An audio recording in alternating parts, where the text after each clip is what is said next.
Les éditions Tellem présentent un enregistrement intégral de Une danse avec le prince des fées de Élise Kova, lu par Amandine Guyot.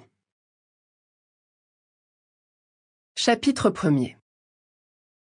Une fois qu'elle a épuisé la fortune de mon père, Joyce a vendu tous les tableaux de la maison, puis l'argenterie, puis les bijoux et les robes de ma mère, puis tout ce qui avait la moindre valeur dans mon couloir. Elle a vendu tout ce qu'elle a pu pour financer ses bals fastueux et ses grandes ambitions. Elle a tout vendu pour tenter de recouvrer un peu de la gloire qui est morte en même temps que mon père. Il ne reste plus rien. Alors, aujourd'hui, elle va vendre ma main en mariage. Elle ne me l'a pas dit explicitement, mais je sais que c'est vrai.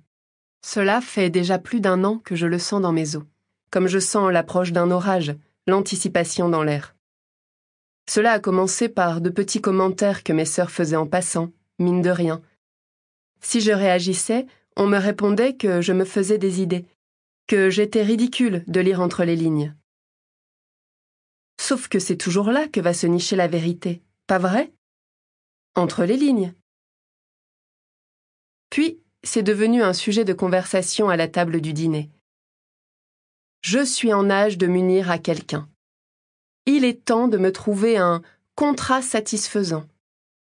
Je mange trop et n'en fais pas assez. C'est une transaction avisée de me marier. Et Joyce est une femme d'affaires avant tout.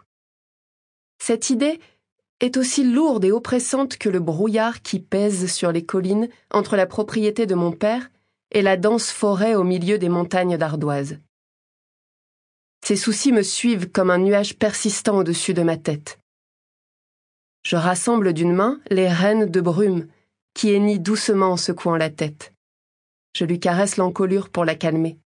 Elle le sent quand je suis contrariée. Tout va bien, ma belle. Sauf que je n'en sais rien, en fait. Aujourd'hui, Joyce va rencontrer l'homme qui va acheter ma main. Tout va se jouer lors d'une conversation à laquelle je ne suis même pas invitée. Viens, on va se faire un dernier galop jusqu'à la forêt. Brume est une jument grise. Mais je ne l'ai pas nommée comme ça à cause de sa robe. Elle est née il y a presque exactement 3 ans, à la fin de l'automne.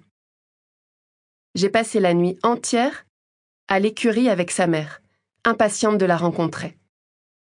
Je voulais m'assurer d'être la première personne qu'elle verrait.